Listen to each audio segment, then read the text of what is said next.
Shalom. Before I start, I want to give all praises, honor, and glory to Yahweh, Bahashem, Yahweh Shai, Bahashem, Rachak Kodash.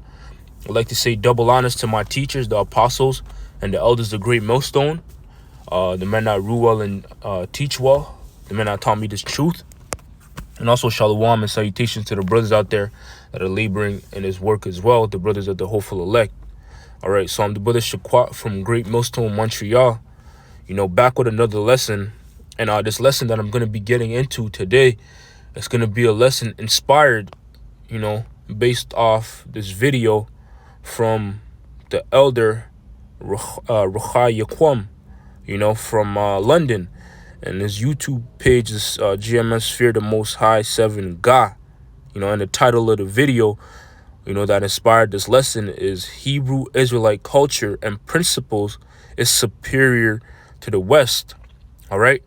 So I'm going to play a short clip, from his video, and then move from there. Is less valid because according to her definition of child marriages, I'm going to show you, that would include the Hebrew culture, because the ancient culture, which included the Hebrew culture, women were eligible to be married from around the age of 12 onwards. All right, but she would deem that to be a child marriage, and she would deem that to be inferior to what Esau's got set up here in the West in these modern days. Or that women don't have equal rights. Right. And if I may add to that quick point, Esau's the way Esau set up his structure of his system, his rulership, it's not biblical, man. It's not according to what the Heavenly Father set up the earth to be ran. That's not the way Esau is doing it. It's not how the Lord wants it done, man.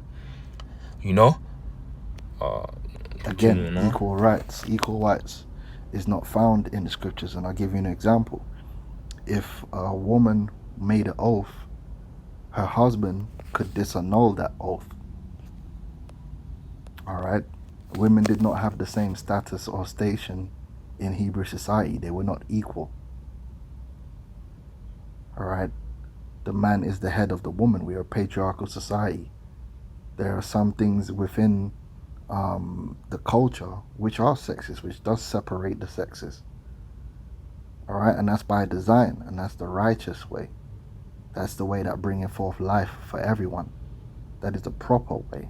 Because women's equality leads to destruction, leads to death, and that's where Esau's heading. But she would deem the Hebrew Israelite culture, her own culture, really, because this woman, really, she's an Israelite. She's from probably in Niger or Ghana, but she's drunk Esau's juice, Esau's wine, and she, because she's a politician, she's fully juiced into. She's a Mason, probably. Witch, warlock, she's fully juiced into the New World Order and to the satanic machinations of Esau, and she sees that as superior. Big mistake. All right. So that's the point that I wanted to hone in on, is the fact that equality is something that's a part of the so-called white man's structure and system. But that's not biblical, man. That's not according to how the Heavenly Father wants things set up, and that's on all levels, man. Let's deal with nations, peoples. There's actually people that are superior to other people. That's not equality in itself, right? And man and woman, the man is superior to the woman. They're not equal. You see, but Esau pushes that philosophy. That's a part of his philosophies and doctrines, man, that he spreads around the world. And why is that? That's to destroy, really, the Israelite man, All right, so I'm going to get a couple precepts, proving that a man is superior to a woman and a woman is inferior to the man. and they are not equal. There's no such thing as feminism in the scriptures, and that's what brings order, man. That's why this kingdom is all out of tact. Is because there's no order, and it's because of things like this, simple concepts that a man is over a woman, can disrupt your kingdom, man, and the way it operates. That happened in the medieval Persian Empire with Artaxerxes or Ahasuerus, man. When Esther was summoned, she refused to come at the command of the king. And what happened, man? She had to be cast out, because if she wasn't cast out, that mindset would have spread abroad in his kingdom, and it would have influenced the other women to be disobedient to their husbands. So that had to be cut out right away. Just to show you how deadly, something so small, which seems so small, could have an effect. Could have such a big effect on your kingdom, man.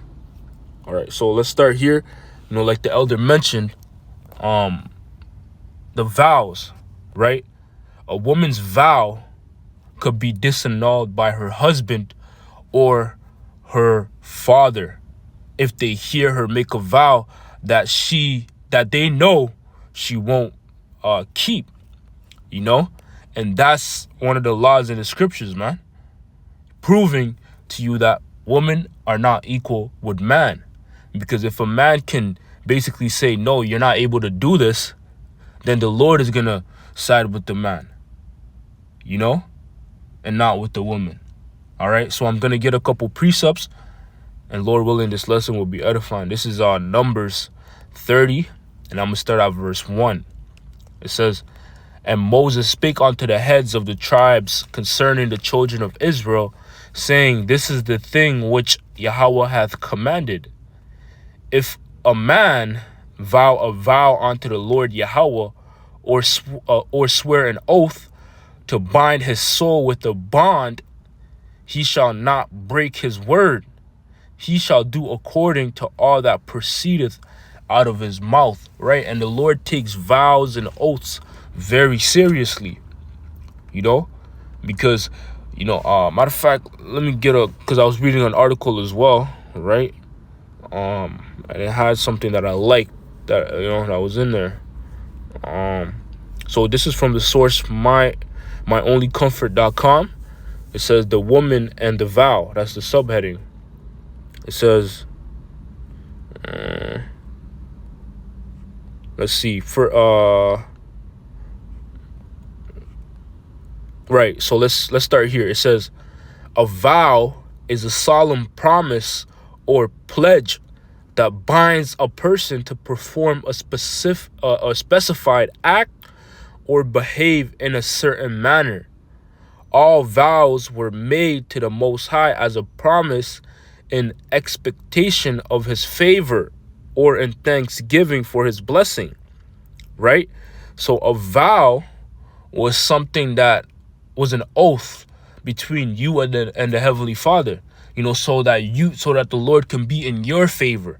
That's why you would make the vow, right? So for example, you might be going through a hard time, but you got to be careful, with the vows. You got to be careful, because they're serious. When you say, you got to, you have to live up to it and do it, man.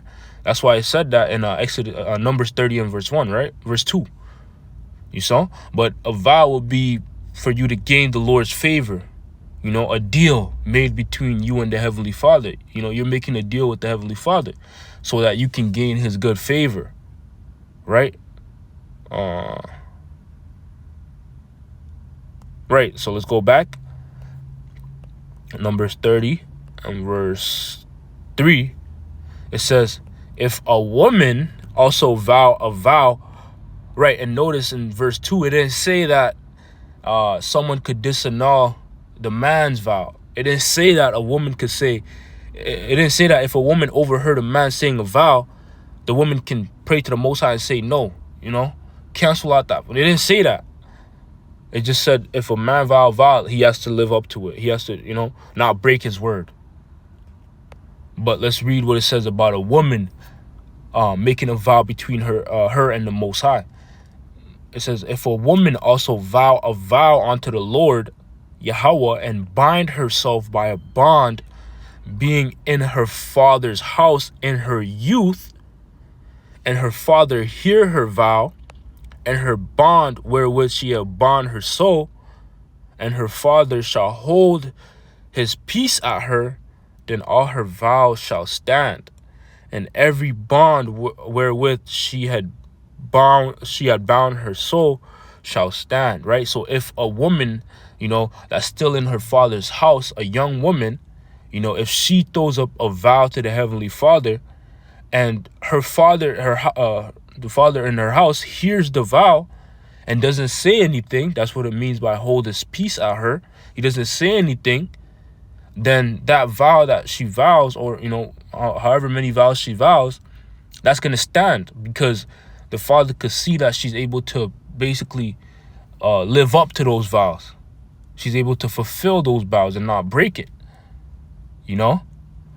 Verse 5, it says, but if her father disallow her in the day that he heareth, not any of her vows or her bonds wherewith she had bound her soul shall stand, and the Lord shall forgive her, because her father disallowed her. Right? But if the father overhears the vow that she makes and knows that she is not gonna make that vow, she's not gonna keep that promise, she's gonna break it, then what? He's able to disallow it, and the Lord is gonna forgive her and hear the father. Verse 6, it says, and if she had at all an husband when she vowed, or uttered aught out of her lips wherewith she bound her soul, and her husband heard it and held his peace at her in the day that he heard it, then her vows shall stand, and her bonds wherewith she had bound her soul shall stand. Right? But if she has a husband, and a husband over here, so this is a second account, right? A second circumstance. If the woman has a husband, and she's living with the husband, and the husband overhears her making a vow, overhears his wife making a vow, but he knows that vow that she made, she's able to keep, then the husband is going to hold his peace, and that vow is going to, be put into fruition. It's going to come to pass.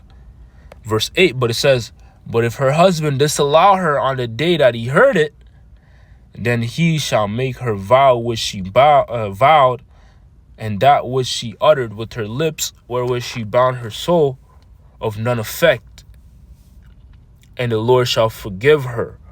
All right? But if the husband overhears that her making that vow and knows that she's not going to be able to make it or live up to it, then the husband can cancel it out. So these two accounts show you that women are not equal to men. You see? Because the man have the say-so over the woman. The men are more esteemed than the woman. All right? And that's why you have the natural order of things, the way the Lord set up the order, right? And how did the Lord set up the order? The Lord set up the order to where the woman was underneath the man. You see? The man has the power over the woman.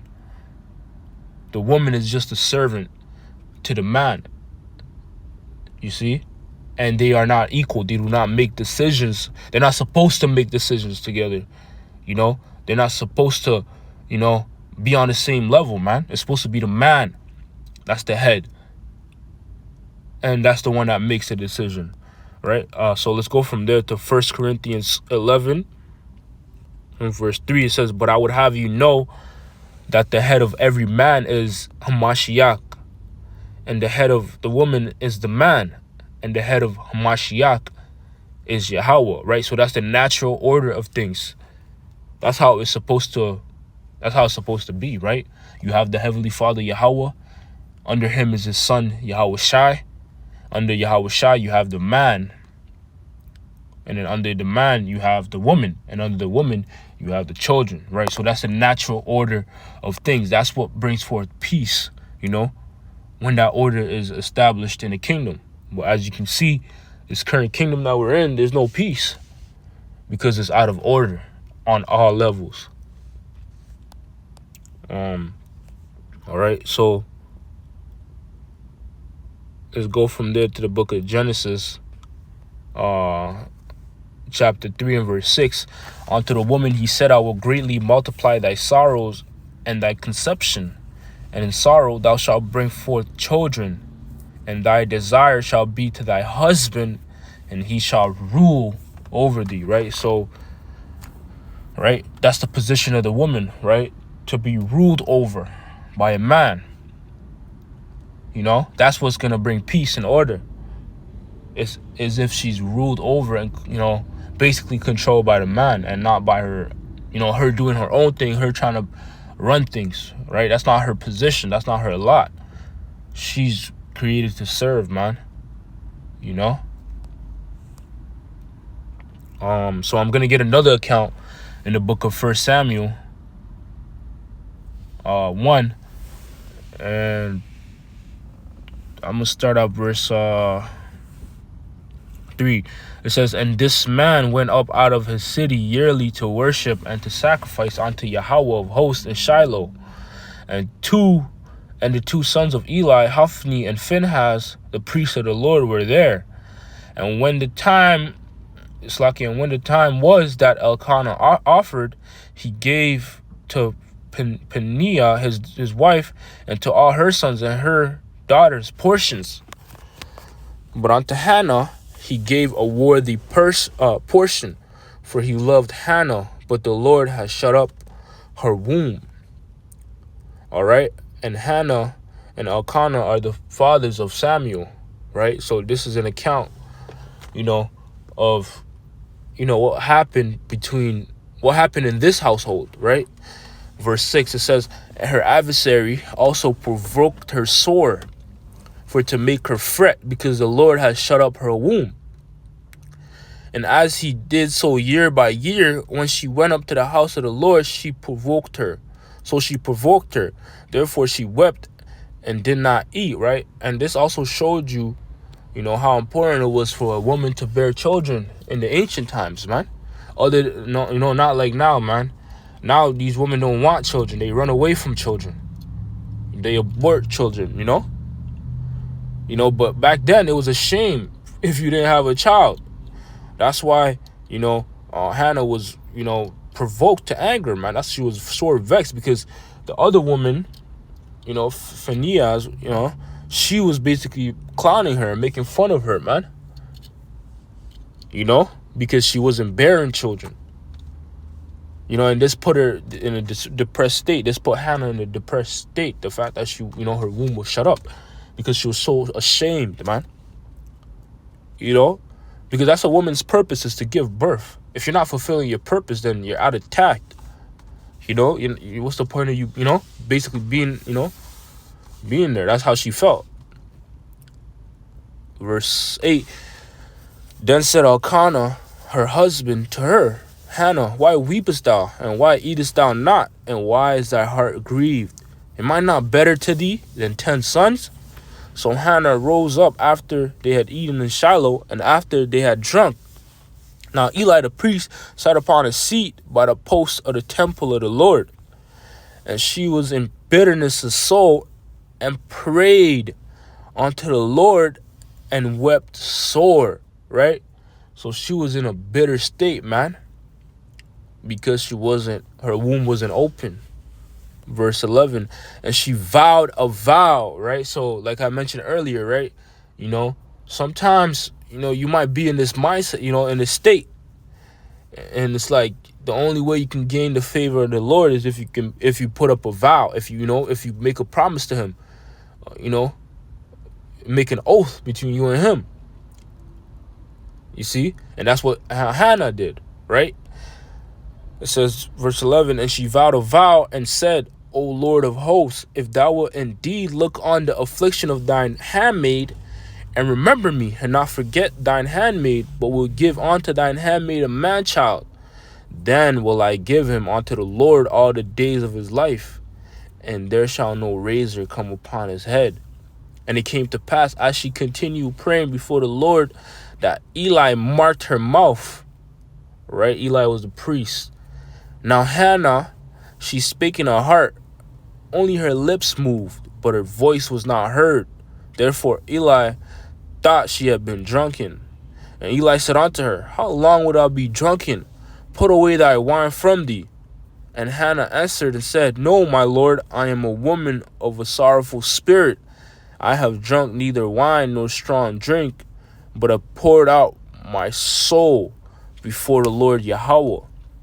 Count not thine handmaid for a daughter of Baal, for out of the abundance of my complaint and grief have I spoken thitherto. Then Eli answered and said, go in peace, and the most high power of Israel grant thee thy petition that thou hast asked of him. Right? It says, and she said, let thine handmaid find grace in thy sight. So the woman went her way and did eat, and her countenance was no more sad, man.